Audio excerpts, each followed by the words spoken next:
इसमें देखेंगे हम क्लास 10th की इकोनॉमिक्स के सारे ही इंपॉर्टेंट पॉइंट्स जो कि एग्जाम में आ ही जाते हैं। मतलब सारी इकोनॉमिक्स देखेंगे क्लास 10th की एक शॉर्ट में।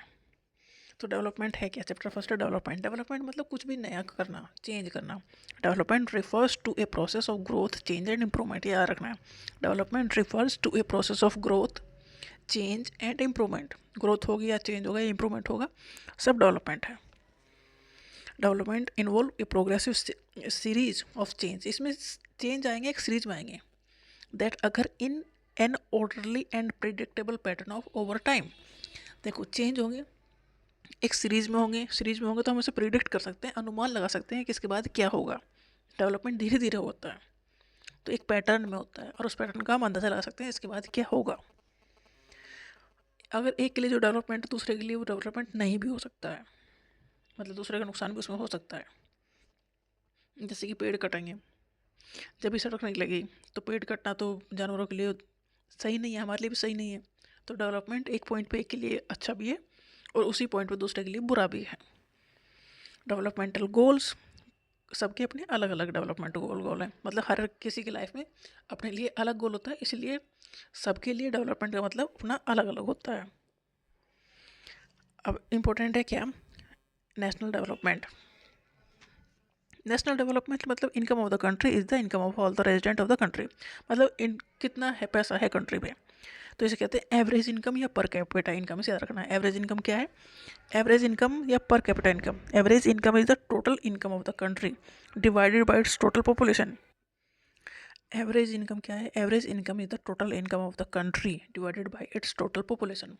टोटल इनकम जो है कंट्री में जो हो रही है डिवाइडेड बाय टोटल पॉपुलेशन, तो एक एवरेज आ गया, तो वो एवरेज इनकम हुई एक इंसान की। एवरेज इनकम को आल्सो कहा जाता है पर कैपिटा इनकम। मतलब एक इंसान के हिस्से में कितने पैसा आ रहे हैं, मतलब देश में कितना पैसा टोटल इनकम हो रही है और कितने लोग हैं, तो एक आदमी के हिस्से में कितना आया। इसे कहते हैं पर कैपिटा इनकम। मतलब कंपनी का मालिक है उसकी सैलरी और एक जो डेली बेस पर काम कर रहा है उसका इनकम, दोनों मिला के एवरेज कर दो, दो दो हिस्सों में बांट दो, तो ये एवरेज इनकम इस तरह से निकल जाती है। तो कंट्री की टोटल इनकम जो हुई है पूरे साल में और टोटल पॉपुलेशन जो है, तो वो आ गई पर कैपिटा इनकम या एवरेज इनकम। वर्ल्ड बैंक ने 2012 में निकाली थी वर्ल्ड डेवलपमेंट रिपोर्ट। इसमें क्लासिफाई किया कंट्रीज़ को, कौन सी रिच कंट्रीज़ होंगी, कौन सी पुअर कंट्रीज़ होंगी। तो वर्ल्ड बैंक ने कहा जिन कंट्रीज़ की पर कैपिटा इनकम $12,616 है एक साल का, तो वो रिच कंट्रीज़ हैं। मतलब रिच कंट्रीज़ के लिए इतना कम से कम होना चाहिए, एक एवरेज इतना आना चाहिए। और लो इनकम कंट्रीज जिनका $1,035 से एक साल में पर कैपिटा इनकम कम आ रही है, तो वो लो इनकम कंट्रीज़ हैं। इंडिया का है 1530, मतलब हम मिडिल इनकम की कैटेगरी में है, वो भी लो मिडिल इनकम की कैटेगरी में है। तो ये एक डाटा दिया था वर्ल्ड बैंक ने वर्ल्ड डेवलपमेंट रिपोर्ट 2012 में कि कौन सी रिच कंट्रीज़ हैं, कौन सी पुअर कंट्रीज़ हैं। एवरेज इनकम या पर कैपिटा इनकम एक ही है, इसे कहते हैं जो टोटल इनकम है of the country divided by it's total population. Infant mortality rate काफ़ी अच्छा क्वेश्चन है। इन्फेंट मोर्टेलिटी रेट इंडिकेट करता है number of children that die before the age of 1 year. कितने बच्चे हैं जो एक साल की उम्र होने से पहले ही मर गए, मतलब एक साल में कुछ बच्चों को जन्म हुआ, उसमें से कितने बच्चों की डेथ हो एक साल से पहले ही हो गई। पर 1000 लाइव बर्थ, 1000 बच्चों ने जन्म लिया, उसमें से कितने बच्चों की डेथ एक साल से पहले ही हो गई। तो infant mortality rate, number of infant death under as 1 divided by number of live birth into 1000, तो आ गई इन्फेंट मोर्टेलिटी रेट। तो infant mortality rate number of infant death under as 1 divided by number of live birth एक साल में 1000 बच्चे किसी भी particular, मतलब एक साल में 1000 बच्चे ने जन्म लिया, उसमें से कितने बच्चों की डेथ हो गई, तो वो दिखाते हैं infant mortality rate. Infant mortality rate क्या दिखाता है? ये दिखाता है कि access to health care, nutrition, sanitation and maternal care कैसा है। अगर अच्छा है तो डेथ कम होगी, अगर अच्छा नहीं है तो डेथ डेफिनेटली ज़्यादा होंगी। तो पता लग जाता है कि इस सेक्टर में, इस एरिया में काम करना पड़ेगा। अगर इन्फेंट मोर्टेलिटी रेट कम है, मतलब डेथ कम हो रही है, तो इसका मतलब हेल्थ कंडीशन बेटर है। तो IMR infant mortality rate number of infant death divided by number of live birth मतलब जिंदा बच्चे जो पैदा हुए हैं इंटू 1000। लिटरेसी रेट का मतलब ये है कि हमारी कंट्री में लिटरेट उसे माना जाता है जो 7 साल या उससे बड़ा हो और जिसे किसी भी भाषा में लिखना और पढ़ना मतलब आता हो, तो वो लिटरेट है। तो literacy rate measure the proportion of the literate population in the 7 and above age group. 7 साल या उससे अब एज ग्रुप 7 साल हो या उससे बड़ा हो। Literacy rate is the percentage of people in A population who can read and right with understanding, मतलब समझ सकता हो कि क्या है लिखा है उसे पढ़ सकता हो। तो literacy rate is equal to number of literate people divided by total population into 100। Net attendance ratio का मतलब ये है कि कितने बच्चे स्कूल में जा रहे हैं। 14-15 साल के बच्चों में कितने परसेंट बच्चे, जो एक एरिया में 14-15 साल के कितने बच्चे हैं और उसमें से कितने बच्चे स्कूल में जा रहे हैं, तो वो दिखाता है net attendance ratio. Net attendance ratio is the total number of children of age group 14 to 15 years attending school as a percentage of total number of children in the same age group. एक age group के बच्चों में से उस area में कितने बच्चे हैं, उसका कितना परसेंट स्कूल में जा रहे हैं। Public facilities money can not buy all the goods and services that you may need to live well. जैसे कि पॉल्यूशन फ्री इन्वायरमेंट है, हम इसे पैसे से नहीं खरीद सकते, अपने काम से खरीद सकते हैं। साफ सफाई रखेंगे तो पॉल्यूशन फ्री इन्वायरमेंट रहेगा। Money may also not be able to protect you from the infectious disease. अगर हमारा एरिया जो है गंदा रहेगा, बीमारियाँ होंगी, तो हमारे लिए मतलब कुछ काम ऐसे हैं जो पैसे से नहीं किए जा सकते। उसमें से यही है मुख्य चीज़ें। ह्यूमन डेवलपमेंट रिपोर्ट एक एनुअल रिपोर्ट है। एनुअल मतलब साल में एक बार आने वाली रिपोर्ट पब्लिश करता है UNDP, United Nation Development Programme. SDR human development report introduce की थी 1990 में, 1990 में। किसने? महबूब उल हक ने एंड अमर्त्य सेन ने। SDR रिपोर्ट इंट्रोड्यूस की 1990 में महबूब उल हक एंड अमर्त्य सेन ने। SDR फोकस करता है on people centred development, not just economic growth. Human development report खुद ही कह रहा है किसके ऊपर फोकस होगा, इंसानों के ऊपर फोकस होगा।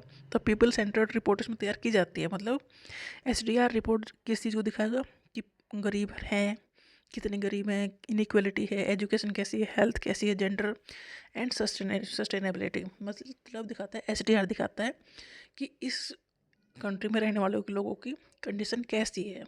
ये रिपोर्ट लोगों को ध्यान रख के बनाई जाती है कि उनकी एजुकेशन कैसी है, हेल्थ कैसी है, वो कितना कंडीशन में रह रहे हैं। तो SDR रिपोर्ट ये दिखाता है। SDR जो प्रोवाइड करता है रैंकिंग ऑफ द कंट्री।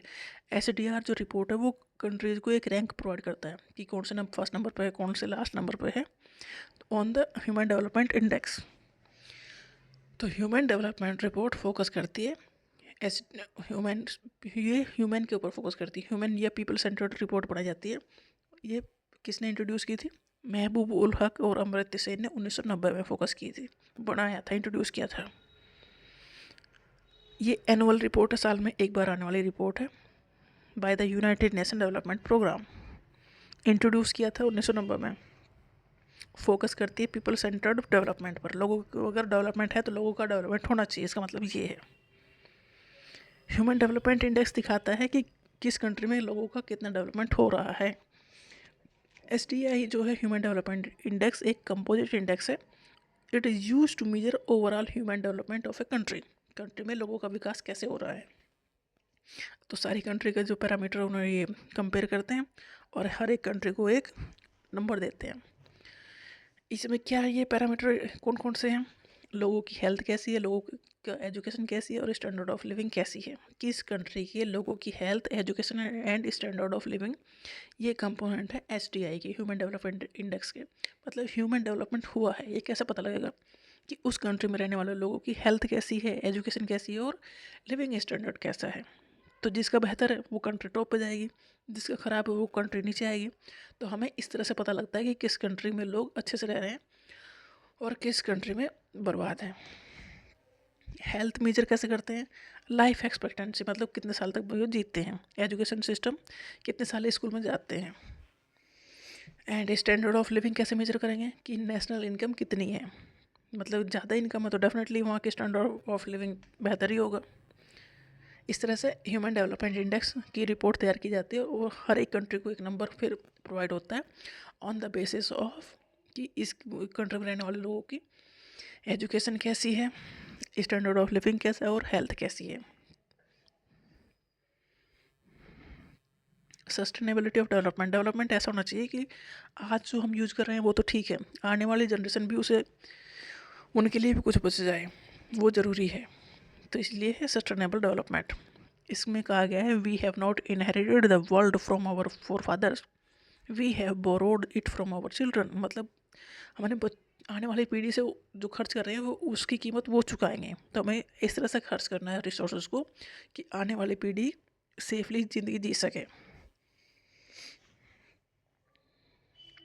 तो सस्टेनेबल डेवलपमेंट होना चाहिए सोशली इंक्लूसिव, मतलब हर एक जो कैटेगरी है कंट्री में जो लोग रह रहे हैं सबका भला होना चाहिए, इकोनॉमिकली वाइबल होना चाहिए और इन्वायरमेंटली सस्टेनेबल होना चाहिए। मतलब डेवलपमेंट होगा तो डेवलपमेंट इस तरह से करना चाहिए कि सबको लिए उससे फ़ायदा हो और इन्वायरमेंट भी सेफ रहे।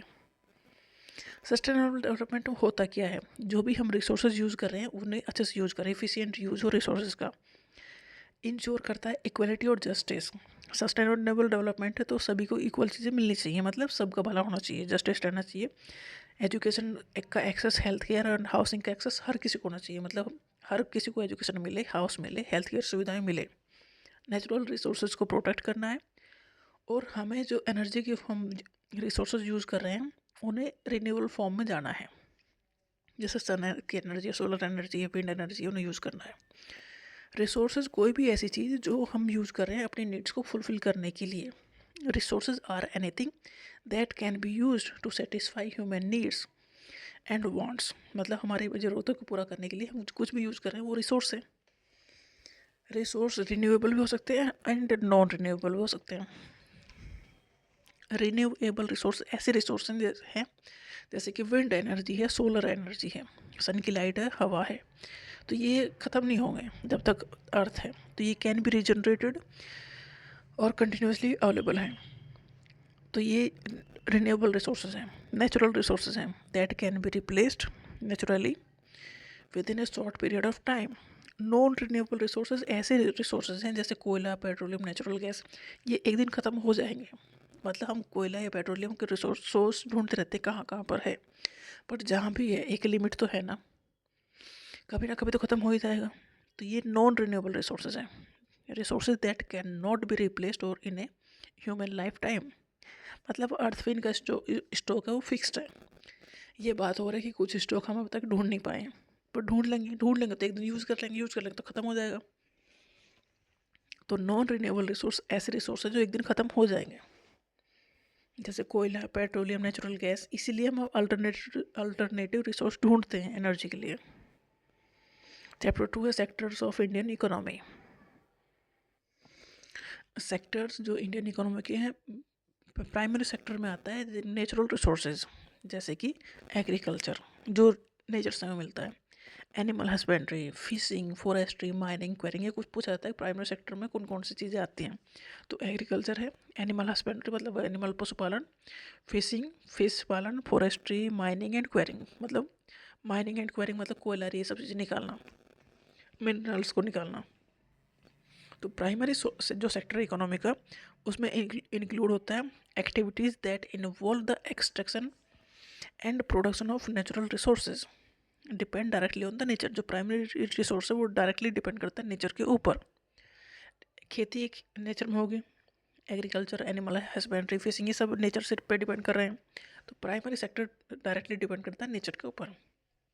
सेकेंडरी सेक्टर है मैन्युफैक्चरिंग, कंस्ट्रक्शन, मैन्युफैक्चरिंग, जो डिपेंड करता है प्राइमरी सेक्टर के ऊपर। मतलब मैन्युफैक्चरिंग कर रहे हैं तो रॉ मटेरियल कहाँ से आ रहा है, प्राइमरी सेक्टर से आ रहा है। तो सेकेंडरी सेक्टर का बेस प्राइमरी सेक्टर ही है। बट सेकेंडरी सेक्टर की जो एक्टिविटीज़ हैं वो है जैसे कि इंडस्ट्री लगाना, मैन्युफैक्चरिंग करना, फिर जैसे फूड प्रोसेसिंग है, कंस्ट्रक्शन है, ऑटोमोबाइल है, मैन्युफैक्चरिंग इंडस्ट्रीज़ हैं। तो ये जो मैन्युफैक्चरिंग जो कंपनी और फैक्ट्री लगती हैं ये सारे सेकेंडरी सेक्टर में आते हैं, जो नेचुरल रिसोर्सेज को यूज़ करके कुछ नया बनाते हैं। तो secondary sector include activities where natural resources are processed and converted into finished good. मतलब नेचुरल रिसोर्स हमने यूज़ करके कुछ नया बनाती है, जैसे कि फूड प्रोसेसिंग इंडस्ट्री है, जैसे मशीन यूज़ करते हैं, इसमें फैक्ट्री यूज़ करते हैं, टेक्नोलॉजी, तो सेकेंडरी सेक्टर अलग हो गया। प्राइमरी सेक्टर तो नेचर से मिलने वाली चीज़ें हो गई, सेकेंडरी सेक्टर में उन चीज़ों को ही प्रोसेस करके कुछ नया बना दिया गया है, उसमें इंडस्ट्री और मशीन सब लगी हैं। टर्सरी सेक्टर में सिर्फ सर्विसेज दी जा रही हैं, जैसे ट्रांसपोर्ट है, बस, रेलगाड़ी, ये सारी चीज़ें, ये जो हमें एक जगह से दूसरी जगह लेके जाए। बैंकिंग है, एजुकेशन है, हेल्थ केयर है, टूरिज्म है, कम्युनिकेशन, इंफॉर्मेशन टेक्नोलॉजी है, इन सब में हम कुछ सामान ही लेके आ रहे हैं, तो ये सर्विस सेक्टर है। एजुकेशन में क्या मिल रहा है? कोई सामान तो नहीं मिल रहा है, नॉलेज मिल रही है।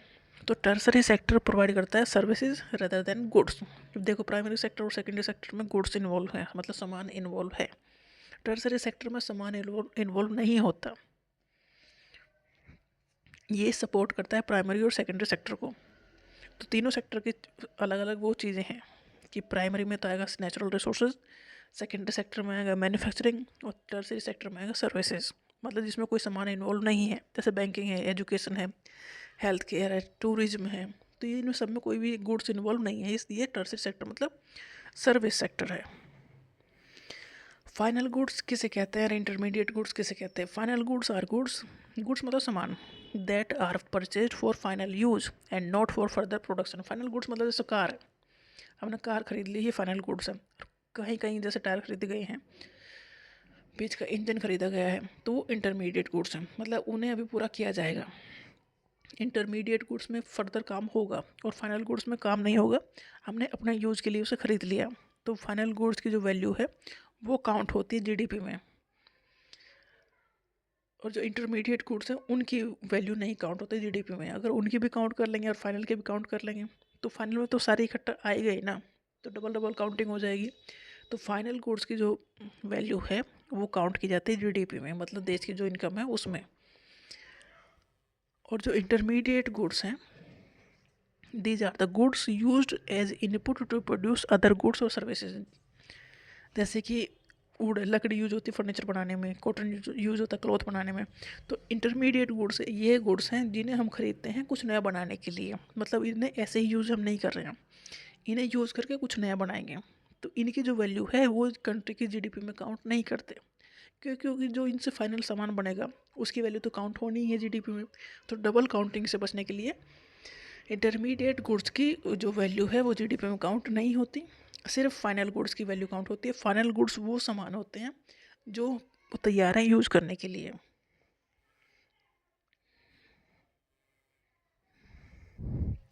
जीडीपी क्या है? जीडीपी मतलब gross domestic product. Gross domestic product या जीडीपी ये टोटल वैल्यू है of all final goods and services produce within the country in a 1 year. एक साल में जो भी गुड्स और सर्विसेज की जो वैल्यू जनरेट हुई है, मतलब जो इनकम उससे हुई है, वो कंट्री की जीडीपी है।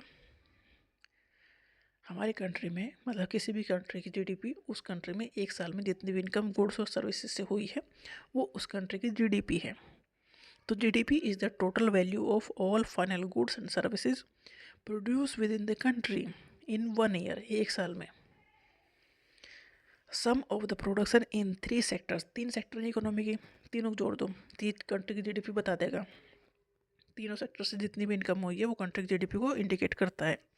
जीडीपी बताता है कि कंट्री की कितनी इनकम है, कितनी बड़ी कंट्री है, या कितनी बड़ी इकोनॉमी है कंट्री की। जीडीपी में क्या इंक्लूड नहीं होता? इंटरमीडिएट गुड्स, उनकी वैल्यू इंक्लूड नहीं होती, क्योंकि ये बीच वाले प्रोडक्ट हैं। जैसे गाड़ी का इंजन बन रहा है तो उसकी वैल्यू काउंट नहीं होगी, क्योंकि पूरी गाड़ी की वैल्यू काउंट होगी ना जीडीपी में। तो डबल काउंटिंग से बचने के लिए ये नहीं होता। एक दिक्कत है हाउस होल्ड वर्क, ये भी काउंट नहीं होता जीडीपी में, मतलब जो हम घर पे काम करते हैं उसकी कोई वैल्यू नहीं है, जीडीपी में काउंट नहीं हो रहा वो, क्योंकि उसकी हमें सैलरी नहीं मिल रही है। Goods produce outside the country, हमारी कंट्री के बाहर जो भी सामान बना रहे हैं, चाहे वो कंट्री के लोग ही बना रहे हैं, तो वो भी कंट्री जीडीपी में काउंट नहीं होगा। सेकेंड हैंड गुड भी इसमें काउंट नहीं होते। GDP include production inside the country even if done by the foreign company.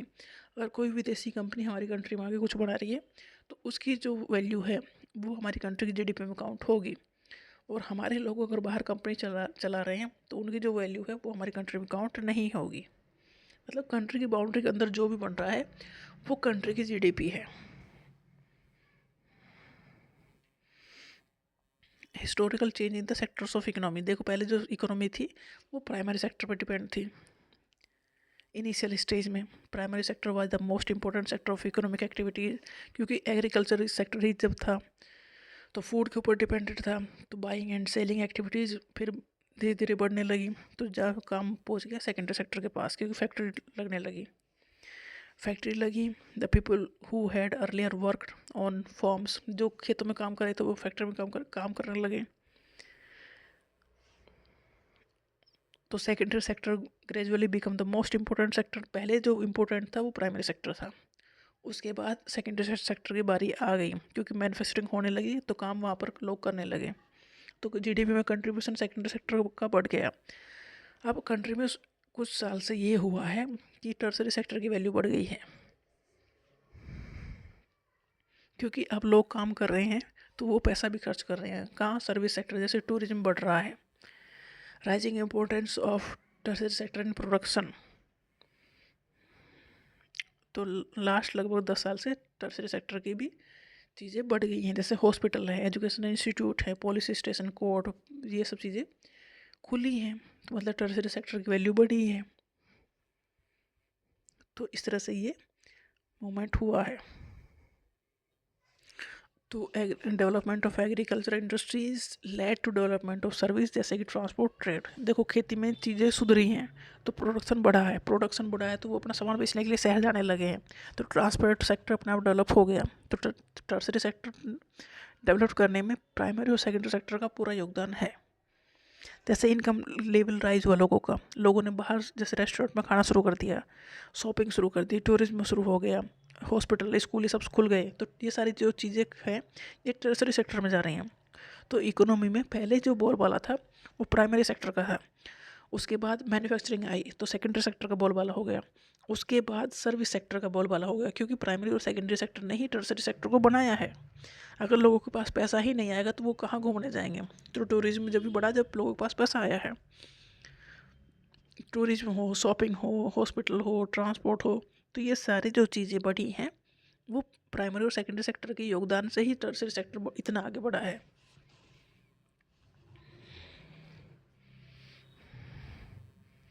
Why are the most of the people are employed? Where are the most of the people employed? कहाँ पर लोगों को ज़्यादा job मिल रही है? देखो ज़्यादा job अभी भी खेती में ही मिल रही है। सेकेंडरी और tertiary sector produce the rest of the produce, whereas the employ less about half of the people. Primary sector में 50% से ज़्यादा पॉपुलेशन अभी भी लगी हुई है, बट उनका जो प्राइमरी सेक्टर है उसका कंट्रीब्यूशन जीडीपी में सबसे कम है और सबसे ज़्यादा लोग वहीं पर काम कर रहे हैं। It means that there are more people in agriculture than necessary, मतलब खेती में इतने लोगों की ज़रूरत नहीं है जितने लोग वहाँ पर काम कर रहे हैं। इसका मतलब ये है कि अगर वहाँ से हम कुछ लोगों को निकाल भी दें तो भी वहाँ कोई फ़र्क पड़ेगा नहीं। इसे कहते हैं डिस्गाइज्ड अनएम्प्लॉयमेंट, मतलब जहाँ 4 लोगों की ज़रूरत है वहाँ पर 10 लोग लगे हुए हैं, तो इसे कहते हैं disguised unemployment. It is a situation where more people are working in a job than actually needed. Disguised unemployment का मतलब ये है कि एक जॉब में जहाँ ज़रूरत नहीं है उससे ज़्यादा लोग लगे हुए हैं। More people are working in a job than actually needed. खेतों में काम करने के लिए मान लो 4 लोग भी वही काम करेंगे और 10 लोग लगे हैं वो भी वही काम कर रहे हैं, तो इसे कहते हैं disguised unemployment. Even if some worker are removed total output remain the same. अगर कुछ वर्कर को वहाँ से हटा भी देंगे ना तो भी आउटपुट सेम ही रहेगा। इसे कहते हैं हिडन अनएम्प्लॉयमेंट। ये खेती में ही होता है जनरली, मतलब सबसे ज़्यादा लोग अभी भी प्राइमरी सेक्टर में लगे हुए हैं और सेकेंडरी और टर्सरी सेक्टर कंट्रीब्यूट ज़्यादा करें जीडीपी में प्राइमरी सेक्टर से। MG नरेगा 2005। MG नरेगा मतलब Mahatma Gandhi National Rural Employment Guarantee Act. Mahatma Gandhi National Rural Employment Guarantee Act मतलब ग्रामीण एरिया में गारंटी मिलेगी रोजगार की। ये आया 2005 में। इसे कहते हैं राइट टू वर्क। 2005 में MG नरेगा आया। इसमें ये था कि those who are able to and are in need of work, मतलब जो काम करना चाहते हैं और काम करने के लायक हैं उन्हें कम से कम 1 साल का में 100 दिन का काम मिलना चाहिए। काम का मतलब ये है कि वो लेबर को कुछ भी काम ऐसा हो जो 100 दिन का काम उन्हें दे दिया जाए 1 साल में। तो ये इससे मिलेगा कि उनका खाने पीने का काम चल जाएगा। तो एमजी नरेगा 2005 में ये स्कीम में यह आई। इसमें ये इंश्योर किया गया है कि ग्रामीण एरिया में लोग अभी भी ऐसे हैं जिन्हें खाने पीने की ज़रूरतें पूरी नहीं हो रही हैं, तो उन्हें कम से कम एक साल में 365 दिन होते हैं, उसमें से कम 100 दिन का काम दिलाओ, जिससे कि खाने पीने का उनका खर्चा चल जाए। ये इम्प्लीमेंट किया गया, इसे इम्प्लीमेंट किया गया 625 डिस्ट्रिक्ट ऑफ इंडिया में, मतलब ये इंडिया की स्कीम है। तो इसे 625 डिस्ट्रिक्ट में लागू किया गया, क्योंकि गरीब लोग थे, उन्हें कम से कम 100 दिन का काम मिले, गांव के आसपास जो भी काम हो वो काम उनसे करवाया जाए और उन्हें 100 दिन काम दिया जाए एक साल में कम से कम, जिससे कि उनकी ज़रूरतें पूरी हो जाएं, बेसिक नीड्स पूरी हो जाएं। तो ये एमजी नरेगा जो है ये एक स्कीम नहीं है, एक लॉ बनाया गया। ग्राम पंचायत इसे इम्प्लीमेंट करता था, मतलब ग्राम पंचायत के अंडर जो काम आ रहे थे वो काम वो लोग कर रहे थे। ये ऐसी जॉब थी जो अनस्किल्ड लेबरर कर सकते थे, मतलब इसमें किसी स्किल की ज़रूरत नहीं थी, और जो भी वो काम कर रहे थे उसका पैसा उन्हें 15 दिन के अंदर मिलना था। और इसमें प्रायोरिटी दी जाती थी कौन काम करेगा, जो पुअर सेक्शन ऑफ सोसाइटी है, जो एससी है, एसटी है, या वुमेन औरतें ऐसी हैं जिसे पैसे की ज़रूरत है, तो ऐसे लोगों को या वीकर सेक्शन ऑफ सोसाइटी को यहाँ पर काम दिया गया जिससे कि वो अपना खर्चा चला सकें बेसिक। ऑर्गेनाइज सेक्टर और अनऑर्गेनाइज सेक्टर किसे कहते हैं? ऑर्गेनाइज सेक्टर वो है जहाँ पर गवर्नमेंट के रूल्स और रेगुलेशन फॉलो होते हैं। Organise sector cover those place of work where the term of employment are regular, मतलब रेगुलर जॉब जो परमानेंट जॉब है ये ऐसी हैं, ये गवर्नमेंट के थ्रू रजिस्टर्ड है, यहाँ रूल्स और रेगुलेशन फॉलो होते हैं। एम्प्लॉयमेंट की सिक्योरिटी है कि आपको ऐसे ही नहीं निकाल दिया जाएगा। काम करने के घंटे फिक्स हैं, कब से कब तक काम करना है, पेमेंट मिलेगा, छुट्टियों की जो छुट्टी है उसमें पैसे नहीं कटेंगे। तो ये कहते हैं ऑर्गेनाइज सेक्टर ऑफ। और अनऑर्गेनाइज सेक्टर से कहते हैं जैसे कि डेली वर्कर, डेली वेज वाले वर्कर हैं, आज काम है कल काम नहीं होगा, तो इसमें जॉब की कोई गारंटी नहीं है, कहीं कोई रूल्स रेगुलेशन नहीं है, क्योंकि इन्हें वर्किंग आवर भी फिक्स नहीं होते अनऑर्गेनाइज सेक्टर में, कि सुबह कभी बुला लेंगे, लेट तक काम चलता रहेगा, कोई जॉब की सिक्योरिटी नहीं होती इसमें। अनऑर्गेनाइज सेक्टर में कभी भी निकाल सकते हैं, कोई भी प्रॉपर बेनिफिट नहीं है, मान लो आपको कुछ हो जाए तो आपको कुछ नहीं मिलेगा, फिर अगर नहीं आ रहे हो तो सैलरी भी नहीं मिलेगी। ये गवर्नमेंट के रूल्स और रेगुलेशन इनके ऊपर ज़्यादा लागू होते नहीं हैं। तो ऑर्गेनाइज सेक्टर मतलब गवर्नमेंट का पूरा कंट्रोल है, अनऑर्गेनाइज सेक्टर मतलब गवर्नमेंट का कंट्रोल नहीं है। पब्लिक और प्राइवेट सेक्टर, पब्लिक सेक्टर मतलब गवर्नमेंट का जो चीज़ें हैं, जैसे गवर्नमेंट स्कूल है, गवर्नमेंट हॉस्पिटल है, तो इसे कहते हैं पब्लिक सेक्टर। और प्राइवेट सेक्टर मतलब हमारी खुद की कंपनी हम खोल लें, हमारे अंडर, जैसे अंबानी ने खुद ही खोल रखी तो वो प्राइवेट है। पब्लिक मतलब गवर्नमेंट। तो पब्लिक सेक्टर में कंसिस्ट ऑफ बिजनेस या इंडस्ट्रीज जो ओन, कंट्रोल और मैनेज करते गवर्नमेंट, मतलब गवर्नमेंट उन्हें चलाती है। जैसे गवर्नमेंट के स्कूल हैं वो गवर्नमेंट के हैं, गवर्नमेंट उन्हें कंट्रोल करती है और मैनेज करती है, चलाती है। जो पब्लिक सेक्टर है इसका जो मेन मोटिव है वो प्रॉफिट नहीं है, पब्लिक वेलफेयर है, मतलब लोगों की भलाई के लिए ये काम करते हैं। जैसे कि ट्रांसपोर्ट है, रेलवे है, इलेक्ट्रिसिटी है, वाटर सप्लाई है, ये सारी चीज़ें पब्लिक सेक्टर में हैं। कुछ पब्लिक सेक्टर बैंक भी हैं, जैसे एसबीआई है, पीएनबी है। प्राइवेट सेक्टर का मेन मोटिव यही है कि प्राइवेट अपनी इंडस्ट्री खोल रहा है तो वो प्रॉफिट उसका एम है, मतलब इसका मालिक कोई एक इंसान होगा या ग्रुप ऑफ पीपल होगा, उससे मिलकर खोलेंगे, वो प्रॉफिट कमाना चाहेंगे, तो अपना वो जैसे कि रिलायंस है प्राइवेट, अंबानी इसका है, टाटा मोटर्स का, मतलब कुछ भी जो प्राइवेट, जो किसी एक इंसान की कंपनी है वो प्राइवेट सेक्टर है।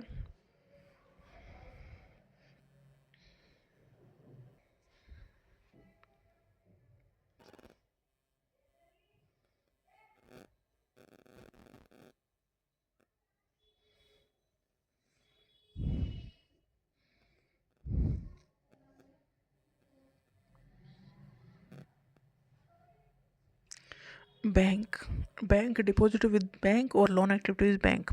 देखो जो भी हमारा पैसा है हम उसे खुद के पास रख सकते हैं और बैंक के पास भी रख सकते हैं। बैंक के पास रखेंगे तो बैंक उसके एवज में हमें कुछ ना कुछ इंटरेस्ट भी देगा, मतलब अगर हम 1 लाख रुपये जमा कर रहे हैं तो साल में 4-5 हज़ार रुपये हमें एक्स्ट्रा मिलेंगे, तो ये इंटरेस्ट है जो हमने बैंक में डिपॉजिट किया है उसके ऊपर हमें इंटरेस्ट मिल रहा है।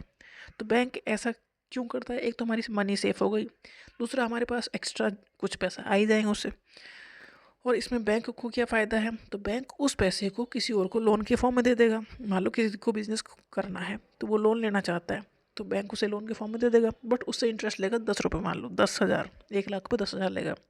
तो बैंक को ये हमें 5,000 दे रहा है, दूसरे से उसी पैसा का 10,000 ले रहा है। तो बैंक का जो बीच में ये इनकम हो गई, बैंक उससे अपना काम चलाता है।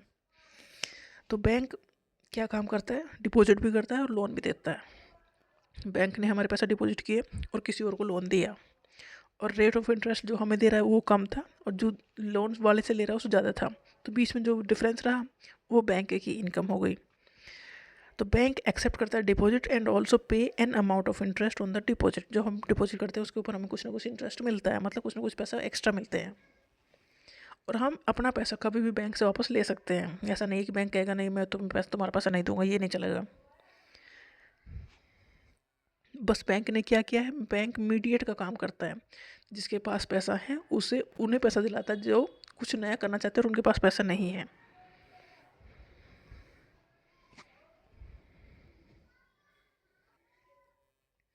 बार्टर सिस्टम क्या था, जब पैसा नहीं थे तो गुड्स और सर्विसेज का जो एक्सचेंज था वो आपस में ऐसे ही होता था। मतलब तुम्हारे पास ये सामान तुम ये लो, मेरे पास ये सामान है इसके बदले में इसे दे दो।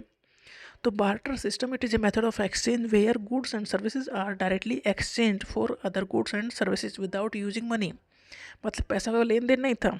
मान लो तुम्हारे पास वीट है तो तुम मुझे वीट दे दो, मेरे पास क्लोथ्स हैं, मैं बुनाई करता हूँ, तो तुम ये ले लो। तो इसे कहते हैं बार्टर सिस्टम। जब पैसा का सिस्टम नहीं था तो सामान के बदले में सामान दे दिए जाते थे, तो इसे कहते हैं barter system. It is a method of exchange where goods and services are directly exchange for other goods and services without using money. Money का यूज इसमें नहीं था, गुड्स और सर्विसेज एक्सचेंज हो रहा था।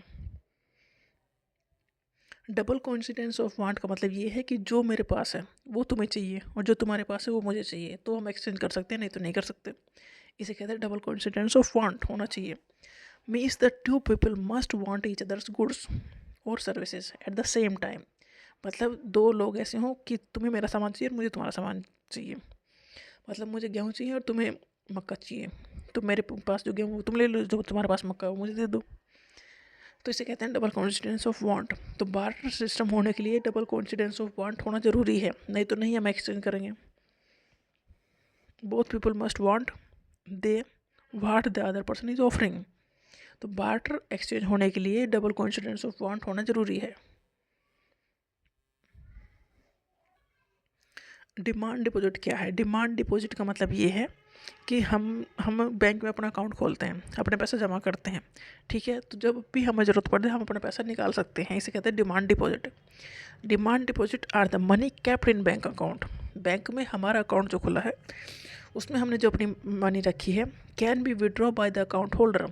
जिसका वो अकाउंट है वो उस मनी को कभी भी विड्रॉ कर सकता है, मतलब निकाल सकता है at any time without any advance notice. मतलब ऐसा नहीं कि हम बैंक को बताएंगे कि हमें अपने पैसा चाहिए, हमें पैसा दो, हमें जब मर्जी जब जाकर निकाल लेंगे। इसे कहते हैं डिमांड डिपॉजिट। डिमांड डिपॉजिट, हमने डिपॉजिट किया, डिमांड हुई तो हम निकाल लेंगे। या एटीएम से निकालो या चेक से निकाल लो या ऑनलाइन ट्रांसफ़र कर लो, किसी भी तरीके से कर लो, पर कर सकते हो अपने पैसा को वो आप निकाल सकते हो। तो डिमांड डिपॉजिट का मतलब ये है कि हमने अपना पैसा अपनी मर्जी से कभी भी निकाल सकते हैं।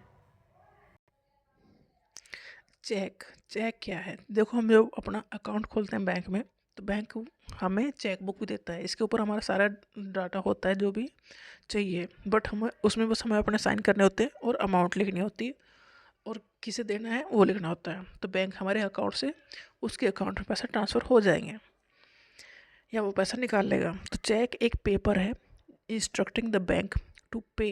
जो चेक एक ऐसा पेपर है जो बैंक को इंस्ट्रक्ट कर रहा है टू पे a specific amount from the person account. जिसका चेक है उसके अकाउंट से जो अमाउंट उस पर लिखी है उसे ट्रांसफ़र कर दिया जाए जिसके नाम हमने चेक लिखा है। चेक जो भी अकाउंट अपना खोलता है बैंक में उसे चेक बुक दी जाती है, उसमें बहुत सारे चेक होते हैं। तो चेक के ऊपर सारी इन्फॉर्मेशन होती है, ठीक है, हमारे अकाउंट के बारे में और हमारे बारे में। उसमें हमें लिखना है कि हम कितने पैसे किसे दे रहे हैं, तो हमारे अकाउंट से वो पैसे उसके अकाउंट में चले जाएंगे। तो चेक एक पेपर है जो इंस्ट्रक्ट करता है बैंक को टू पे a specific amount from the person account. Specific amount मतलब जितना आप भरना चाहते हो उसमें वो, वो आपके अकाउंट में होना चाहिए उतना पैसा। Specific amount from the person's account to the persons in whose name the cheque has been issued, मतलब आपने जिसके नाम से चेक दिया है, जितने पैसा उसमें लिखे हैं, तो आपके अकाउंट से उसके अकाउंट में वो पैसा ट्रांसफ़र हो जाएंगे। इसे कहते हैं चेक। तो चेक कौन किसका होता है? अकाउंट होल्डर का, जिसके पास अकाउंट है बैंक में, उसी का चेक होगा। और चेक बुक ये कौन प्रोवाइड करता है? बैंक। सीधी सी बात है। तो हम अपने अकाउंट से किसी को भी पैसा दे सकते हैं चेक के थ्रू। क्रेडिट मतलब loan. It refers to an agreement in which the lender supplies the borrower with money, goods or services in return for the promise of future payment। मतलब अगर हम लोन ले रहे हैं, इसका मतलब ये है कि किसी से हमने पैसा लिए और फ्यूचर में पेमेंट कर देंगे, इसकी गारंटी दी। तो मतलब एक एग्रीमेंट बनाया, तो इसे कहते हैं क्रेडिट। क्रेडिट मतलब लोन लेना। एवरी लोन एग्रीमेंट स्पेसिफाइज करता है एन इंटरेस्ट। देखो लोन लेंगे तो कोई ना कोई इंटरेस्ट रखनी पड़ेगी, मतलब कुछ हम उसे एक्स्ट्रा ही पे करेंगे फिर। तो इसके पेमेंट में ये हो सकता है कि लैंडर जो मनी दे रहा है वो हमसे कोई ना कोई सिक्योरिटी ले ले, उसे कहते हैं कोलेट्रल।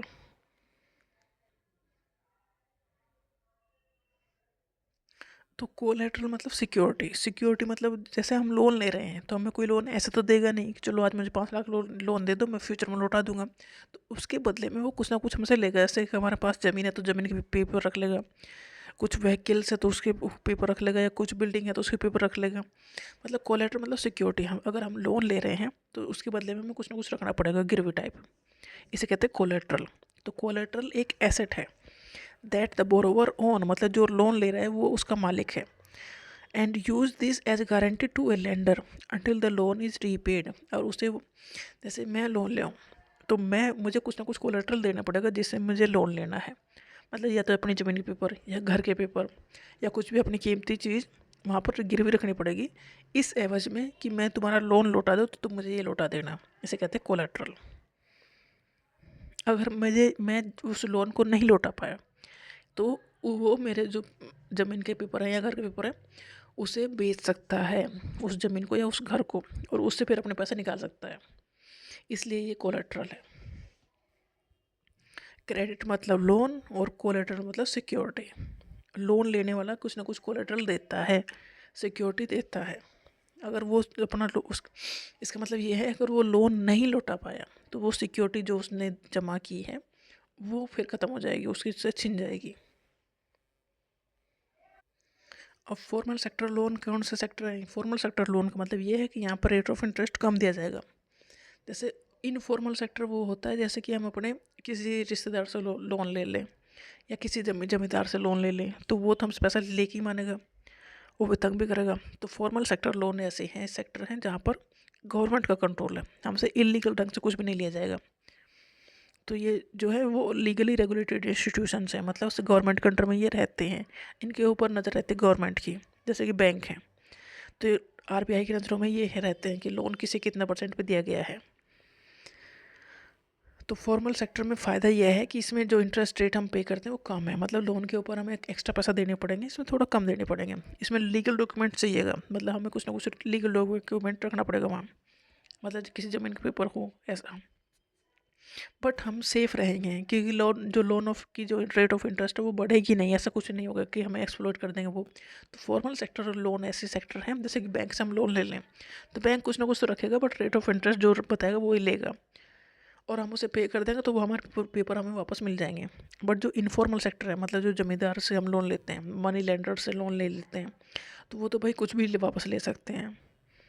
इनकी इंटरेस्ट रेट भी डेफिनेटली हाई होंगी। इसमें कोई लीगल डॉक्यूमेंट नहीं चाहिए तभी ये ज़्यादा फल फूल रहा है, और इसमें भी रेट ऑफ इंटरेस्ट ज़्यादा हाई होंगे। तो अगर इनफॉर्मल सेक्टर में एक बार लोन ले लिया तो उसे उतारना काफ़ी मुश्किल काम है, क्योंकि इनकी रेट ऑफ इंटरेस्ट काफ़ी हाई होती हैं। मतलब अगर फॉर्मल सेक्टर में 10% पे इंटरेस्ट है, मतलब 1 लाख का अगर हमें 10,000 लौटाना है तो यहाँ 1 लाख पे 40-50 हज़ार एक्स्ट्रा लोन हो जाएगा। तो इनफॉर्मल सेक्टर का जो लोन है वो काफ़ी ख़तरनाक है। सेल्फ हेल्प ग्रुप, ये 15-20 लोगों ने जो लोकल ग्रामीण एरिया में लोग रहते थे, मंथली कुछ ना कुछ अपना कंट्रीब्यूट करके एक फ़ंड जमा करते हैं और जिसे ज़रूरत होती है उसे ये फ़ंड देते हैं। तो इससे फ़ायदा ये होता है कि इन्हें किसी और से लोन लेने की ज़रूरत नहीं पड़ती और ये फिर धीरे धीरे करके उसे वापस लौटा देते हैं, तो इनका एक्सप्लॉइटेशन कम होने के चांस कम रहते हैं। तो सेल्फ हेल्प ग्रुप ये स्मॉल वॉलेंट्री एसोसिएशन है। वॉलेंट्री मतलब अपनी इच्छा से जो ग्रुप बनाया है 10-20 लोगों का, जो एक जैसी इकोनॉमिक कंडीशन में रहते हैं, मतलब इनकम एक जैसी है इनकी, और ये अगर बाहर से लोन लेना हो तो उससे बच सकते हैं, क्योंकि ये हर मेंबर एक फिक्स्ड अमाउंट रेगुलरली कंट्रीब्यूट करता है और फिर उसे इकट्ठा करके किसी को लोन दिया दिया जाता है, और जब फिर वो वापस करता है उस लोन को, तो इसमें रेट ऑफ इंटरेस्ट कम रहता है, मतलब एक्सप्लॉइटेशन के चांस कम है। जनरली जो सेल्फ हेल्प ग्रुप हैं वो औरतें ही ज़्यादा बनाती हैं, जो स्मॉल छोटे छोटे एरियाज़ में रहती हैं, छोटी छोटी अगर उन्हें अमाउंट चाहिए तो हर महीना वो जमा करती रहती हैं। इस तरह से उन्हें किसी और से लोन लेने की ज़रूरत नहीं पड़ती। इससे फ़ायदा ये हुआ कि फाइनेंशियल इंडिपेंडेंस उन्हें मिल गई, उनमें लीडरशिप की क्वालिटी आ गई और सोशल पार्टिसिपेशन भी बढ़ा, और उनमें कॉन्फिडेंस भी फिर आता है क्योंकि वो छोटा मोटा अपना कुछ कर लेती है फिर उसमें बिजनेस टाइप का। चैप्टर 4 है globalisation and the Indian economy. MNC मतलब मल्टीनेशनल कॉरपोरेशन या कंपनी।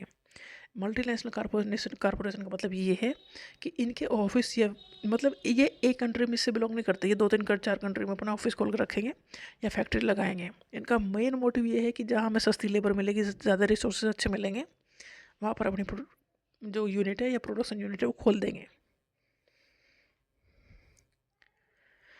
MNC जो है मल्टीनेशनल कंपनी जो है वो अपने प्रोडक्शन यूनिट कई कंट्रीज में खोल कर रखती हैं, जहाँ पर उन्हें लेबर अच्छी मिले, लो कास्ट में मिले, उनका प्रॉफिट बढ़े वहाँ पर। इन्वेस्टमेंट का मतलब कुछ भी, इट एलोकेशन ऑफ मनी या रिसोर्सेज इन ए एसेट, जिसमें हम सोचते हैं कि कुछ टाइम के बाद इससे कुछ हमें अच्छा प्रॉफिट होगा, तो वो हमारी इन्वेस्टमेंट है। इन्वेस्टमेंट का गोल ग्रोथ होता ही होता है। इन्वेस्टमेंट छोटे टाइम के लिए भी हो सकती है, बड़े लंबे टाइम के लिए भी हो सकती है। जैसे कि हम किसी कंपनी के शेयर खरीद लें, म्यूचुअल फंड खरीद लें, गोल्ड खरीद लें, प्रॉपर्टी खरीद लें, इसे कहते हैं इन्वेस्टमेंट। मतलब आज हमने जहाँ पैसा लगाया है फ्यूचर में उससे ग्रोथ हमें मिलेगी। फॉरेन इन्वेस्टमेंट मतलब विदेशों में जाकर कुछ खरीद लें हम। फॉरेन इन्वेस्टमेंट का मतलब ये है कि हम अपनी कंट्री में नहीं किसी दूसरी कंट्री में जाकर इन्वेस्ट कर दें, मतलब किसी दूसरी कंट्री की कंपनी में जाकर इन्वेस्ट कर दें, तो उसे कहते हैं फॉरेन इन्वेस्टमेंट। फॉरेन मतलब विदेशी। ये दो फॉर्म हो सकता है, फॉरेन डायरेक्ट इन्वेस्टमेंट या foreign portfolio investment.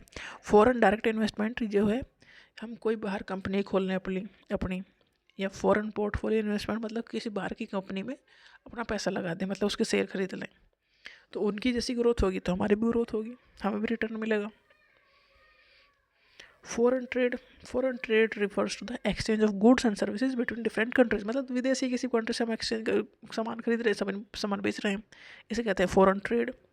Foreign trade मतलब हमें अच्छा सामान मिलेगा अपनी मार्केट में, कंपटीशन बढ़ेगा, अच्छी क्वालिटी का सामान कम पैसे में मिलेगा, ये फॉरेन ट्रेड के फ़ायदे हैं। क्या फ़ायदे इसके?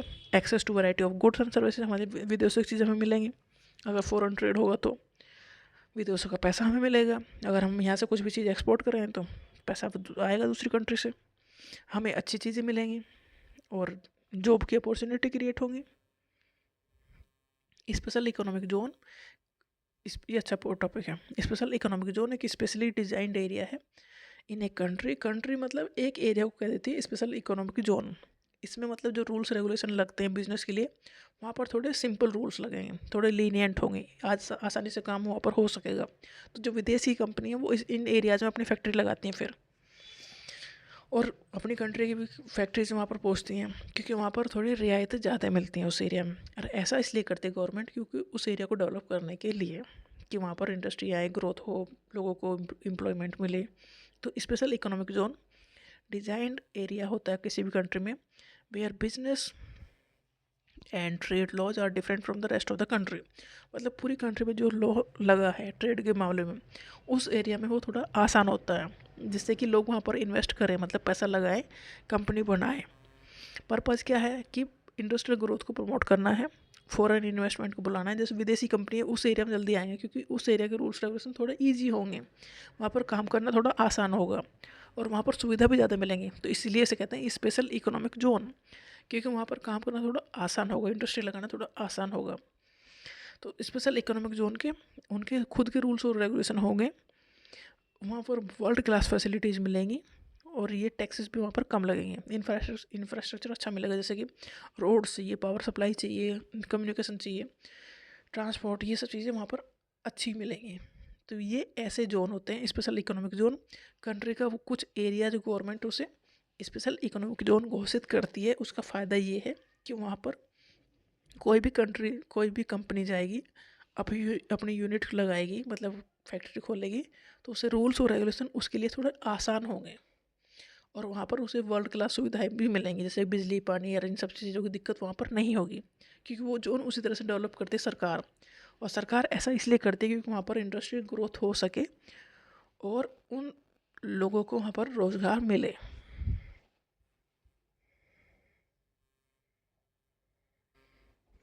ग्लोबलाइजेशन का मतलब क्या है? ग्लोबलाइजेशन मतलब एक कंट्री नहीं, वर्ल्ड की सारी कंट्रीज, अब एक दुनिया, मतलब अब हम कहीं भी जा सकते हैं। ग्लोबलाइजेशन का मतलब ये है कि कोई बाउंड्री नहीं है। Globalisation is the process by which countries become more connected. Countries आपस में कनेक्टेड हैं, लोगों का आना जाना है, ट्रेड कर सकते हैं, कम्युनिकेशन टेक्नोलॉजी और ट्रैवल, कल्चरल एक्सचेंज, ये सब कुछ हो सकता है। तो ग्लोबलाइजेशन का मतलब ये है कि आप अपनी कंट्री से दूसरी कंट्री में जा सकते हो, व्यापार कर सकते हो, टूरिज्म होए, आना जाना है, तो इसे कहते हैं ग्लोबलाइजेशन। ग्लोबलाइजेशन में होता है क्या है? Free flow of goods and services across countries, मतलब व्यापार संभव है एक कंट्री से दूसरी कंट्री में। हम एजुकेशन के लिए जा सकते हैं, टूरिज्म के लिए जा सकते हैं, जॉब के करने के लिए जा सकते हैं। Impact of globalisation in India क्या हुआ है? ग्लोबलाइजेशन हुआ है मतलब दूसरी कंट्री की चीज़ें हमारी कंट्री में आने लगी हैं, तो हमारी चीज़ें भी कुछ बाहर जाएंगी। जैसे कि हमने क्या एक्सपोर्ट किया? सॉफ्टवेयर हमने एक्सपोर्ट किए, टेक्सटाइल, फार्मास्यूटिकल्स, दवाइयाँ, कपड़े हम दूसरी कंट्रीज में भेजते हैं, तो दूसरी कंट्रीज़ का पैसा हमारे पास आता है।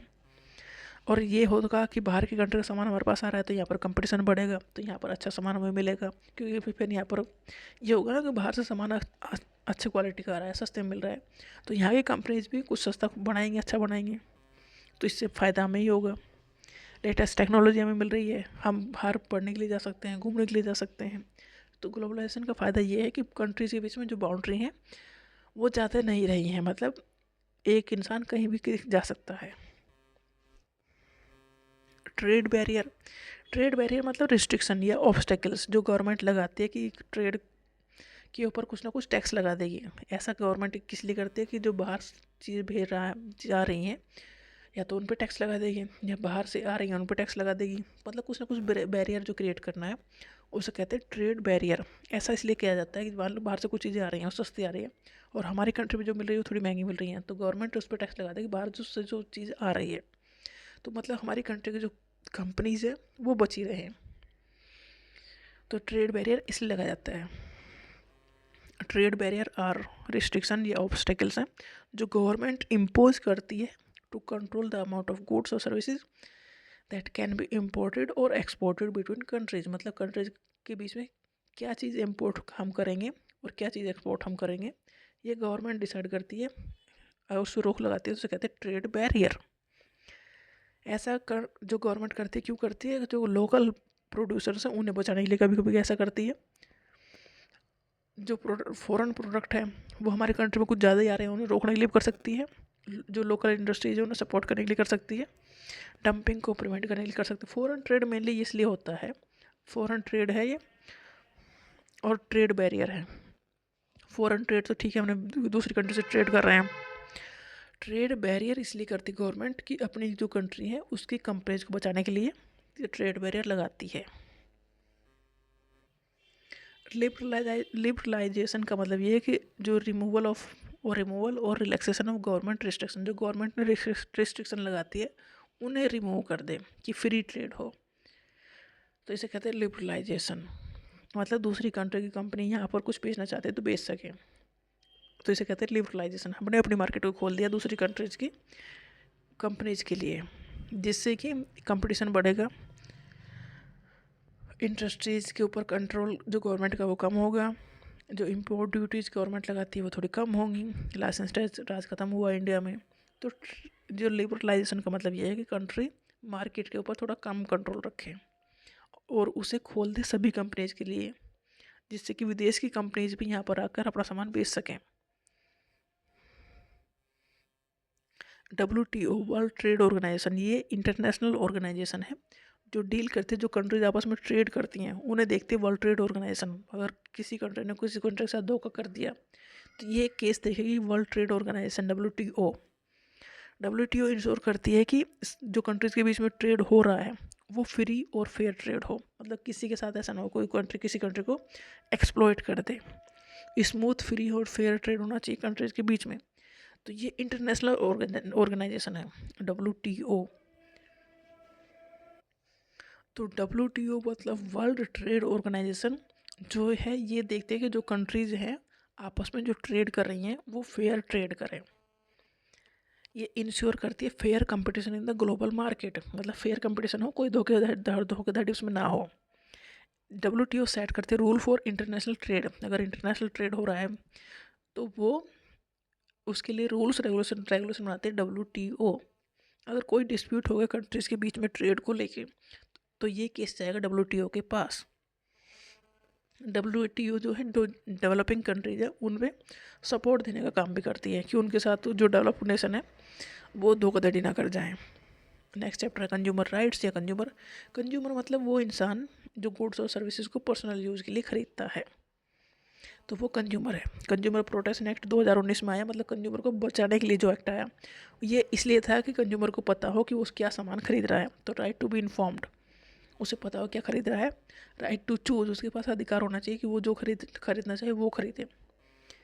फोर्स्ड सेलिंग उसमें ना हो।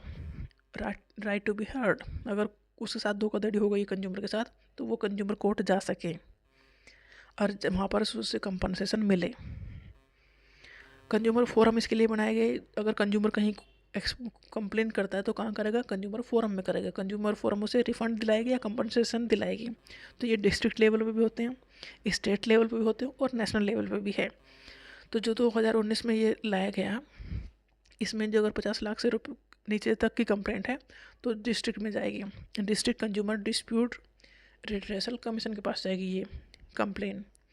अगर 50 लाख से 2 करोड़ के बीच में कंप्लेन है तो ये state consumer dispute redressal commission के पास जाएगी। अगर 2 करोड़ से ज़्यादा की कंप्लेन है तो नेशनल कमीशन के पास ये मुद्दा जाएगा। मतलब कंज्यूमर के साथ अगर कोई धोखाधड़ी हुई है तो वो केस जाएगा कंज्यूमर फोरम में।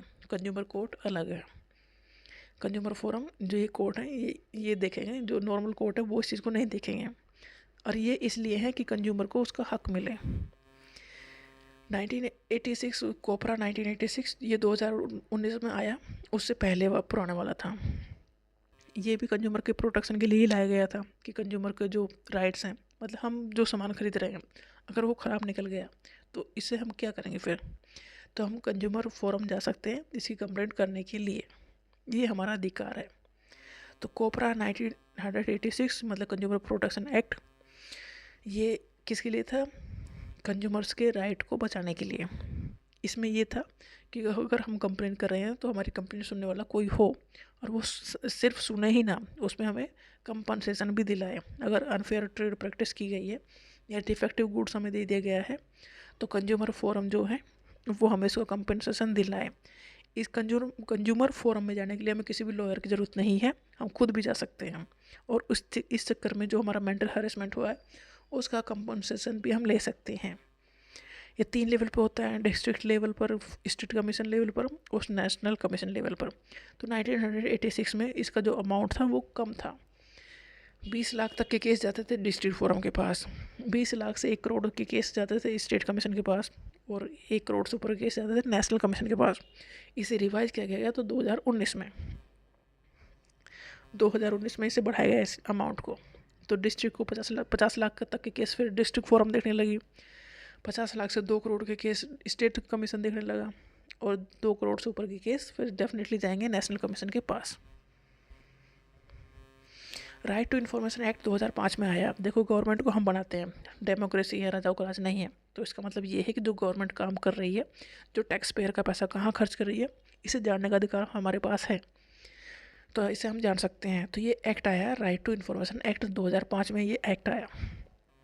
इसमें ये था कि इंडिया में right to access information from government authorities, हम गवर्नमेंट अथॉरिटीज़ से इन्फॉर्मेशन ले सकते हैं कि कहाँ कितना पैसा लगा है। अगर हमें कुछ भी जानकारी चाहिए तो हम ले सकते हैं। तो ये RTI एक्ट 2005 लाया गया था to promote transparency and accountability. मतलब गवर्नमेंट जो काम कर रही है वो ट्रांसपेरेंट होना चाहिए, मतलब हमसे छुपाया ना जाए, हम जानना चाहें तो जान सकें, अकाउंटेबिलिटी हो, मतलब जिसे अधिकारी को जो काम दिया गया है वो उस काम को कर रहा है कि नहीं कर रहा है, तो करप्शन कम हो। तो RTI 2005 में लाया गया कि जो गवर्नमेंट काम कर रही है, गवर्नमेंट कहाँ पैसा लगा रही है, ये हम जान सकते हैं। इससे हुआ क्या, ट्रांसपेरेंसी बढ़ गई, गवर्नमेंट के जो ऑफिसर्स को काम दिया गया वो उसके लिए अकाउंटेबल ठहराए गए कि तुमने ये काम किया कि नहीं किया, तो करप्शन कम करने के चांसेस में थे।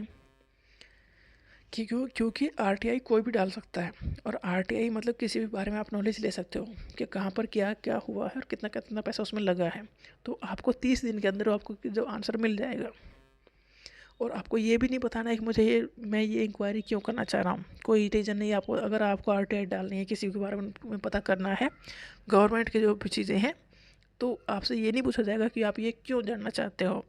और ये RTI आप ऑनलाइन या ऑफलाइन दोनों तरीके से डाल सकते हो। ISI mark, Indian Standard Institute, ये जो मार्क दिए गए थे इलेक्ट्रिकल गुड्स पर, LPG सिलेंडर पर, कुकर, सीमेंट, हेलमेट।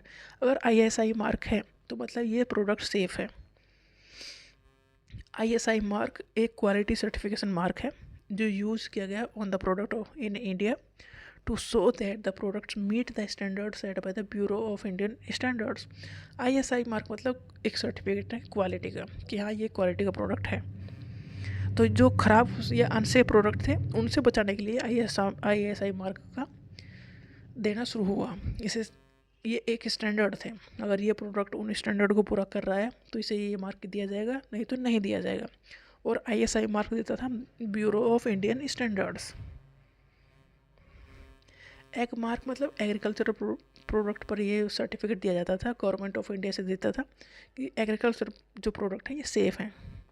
ये अगर एग मार्क किसी के ऊपर है, किन के ऊपर दिया गया है, ये जनरली पल्स, दालें, grains, spices, edible oil, honey, ghee, milk product, fruits, vegetables पर एग मार्क दिया गया।